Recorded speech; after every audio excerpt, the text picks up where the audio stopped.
কোরবানির পশুর গলায় বা শিঙে মালা পরিয়ে দেওয়া যাবে কিনা? উত্তর হচ্ছে, রাসূল সাল্লাল্লাহু আলাইহি ওয়াসাল্লাম কলাইদা বলে হাদি, যখন হজের হাদি যখন তিনি প্রেরণ করতেন তখন সেটাতে মালা লাগিয়ে দিতেন বা সেটাতে চিহ্ন দিতেন।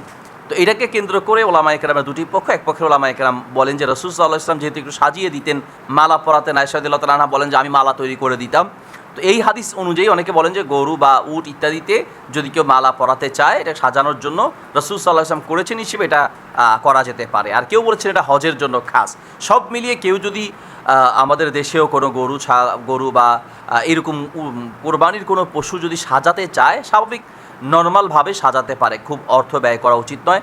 আর পাশাপাশি সাজাতে গিয়ে এটা যেন লৌকিকতা না হয় যে আমরা বিশাল গরু কিনেছি, মানুষকে এটা দেখাবো, রাস্তায় হেঁটে হেঁটে যত টাকা দিয়ে কিনেছে তার চেয়ে একটু বাড়িয়ে বলল, দাম কত কিনেছে হয়তো 1,00,000 টাকা, বাড়িয়ে বললো 1,20,000-30,000 টাকা, বা মানুষকে বোঝাতে চায় যে আমাদের চেয়ে বড় পশু এই এলাকায় কেউ ক্রয় করে নাই। এইরকম যদি হয় তাহলে তার কোরবানি পুরোটাই নষ্ট হয়ে যাবে।